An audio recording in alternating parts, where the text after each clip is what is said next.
Aujourd'hui, je vous propose de nous intéresser à l'économie de la santé et plus particulièrement au compte de la santé. Il va s'agir ici de définir les principaux agrégats et d'analyser les comptes de la santé. Alors pourquoi s'intéresser à l'économie de la santé? Eh bien parce que la santé est un bien précieux qui ne s'achète pas, mais en revanche elle a un coût. Et ce coût est de plus en plus important. Pour les ménages, on estime à peu près 2 900 € le coût des dépenses de santé par an et par habitant. Dans le budget de la nation, toujours en France, les dépenses de santé représentent également un poste budgétaire non négligeable puisqu'il représente 11% du PIB en 2015. Alors l'économie de la santé, c'est donc la branche de l'économie qui s'intéresse à la production et à la distribution des biens médicaux, à leur consommation et à leur financement. On va partir d'un besoin qui, s'il est exprimé, va devenir une demande de santé. Et en face de cette demande, et pour la satisfaire, il est nécessaire de mettre en place une offre de santé. On essaye de s'arranger pour que la demande soit à peu près équivalente à l'offre. Et on s'aperçoit très souvent que le nombre de demandes influence l'offre de soins, mais également l'offre de soins et sa quantité va influencer la demande. Plus il y a d'offres de soins, plus la demande va être importante. Et moins l'offre de soins, par exemple, moins le nombre de médecins sur un territoire est important, et moins la demande va pouvoir être satisfaite. Donc finalement, elle va finir par baisser. L'offre a également une incidence sur le besoin de santé. Alors pour quantifier les besoins, la demande et l'offre de santé, on utilise des agrégats. Le premier agrégat permet de comparer les pays. Il s'agit de la dépense courante de santé, DCSI. Elle est exprimée en général en pourcentage du PIB. En France, elle représente donc 11,1% du PIB, cette dépense courante de santé.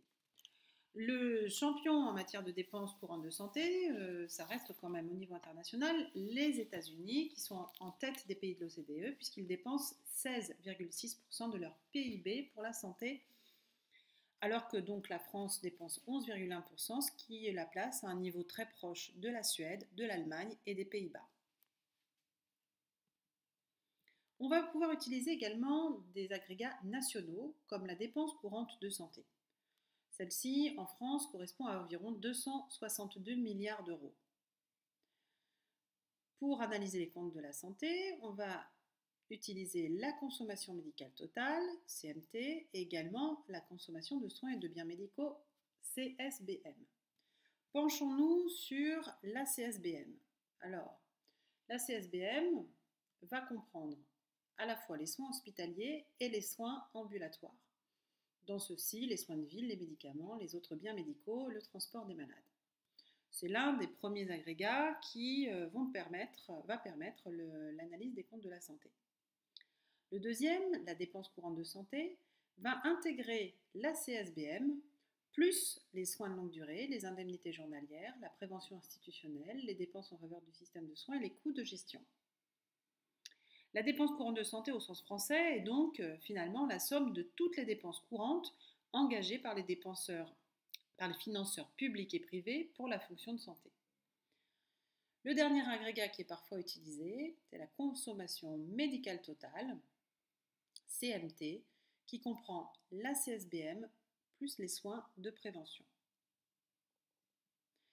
Alors, l'analyse des comptes de la santé, par le biais de l'analyse de la dépense courante de santé, met en évidence que cette dépense est fortement liée à celle de la consommation de soins et de biens médicaux. La CSBM représente presque les 3/4 de la dépense courante de santé. En 2015 comme en 2014, la dépense courante de santé progresse un petit peu plus lentement que la CSBM, qui elle progresse à peu près de 1,5% contre 1,8% pour la CSBM. Cette moindre croissance est notamment liée à la décroissance des coûts de gestion, de la prévention institutionnelle et des autres dépenses en faveur des malades. En revanche, On peut voir que les soins de longue durée et les indemnités journalières croissent plus rapidement que la CSBM. Les indemnités journalières croissant de 2,3% entre 2014 et 2015 pour 2,1% pour les soins de longue durée.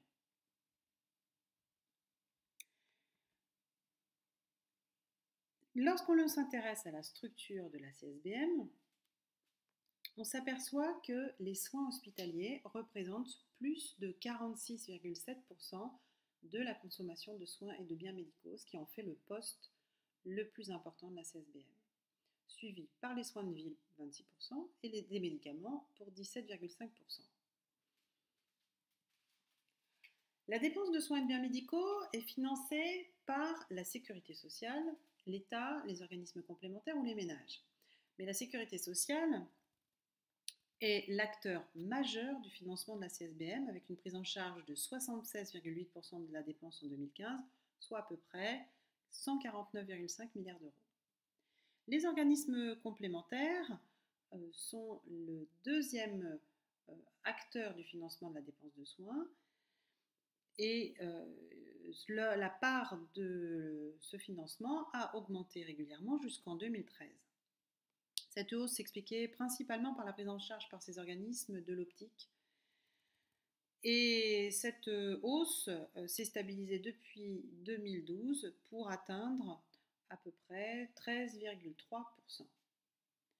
Enfin, le reste à charge des ménages en santé, qui atteignait 9,3% en 2011, diminue depuis cette date.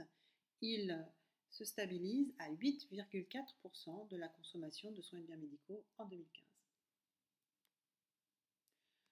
Pour résumer, l'économie de la santé, c'est la branche de l'économie qui s'intéresse à la production et à la distribution des biens médicaux, à leur consommation et à leur financement. L'analyse des agrégats, notamment de la dépense courante de santé et de la consommation de soins et biens médicaux, permet de constater que les frais hospitaliers, les soins ambulatoires et les médicaments représentent une part importante et en progression de la dépense de santé. Son financement est assuré par la sécurité sociale pour une large part, par les ménages et les organismes complémentaires, et il représente un enjeu important. En effet, la maîtrise des dépenses est indispensable pour assurer la pérennité de notre système.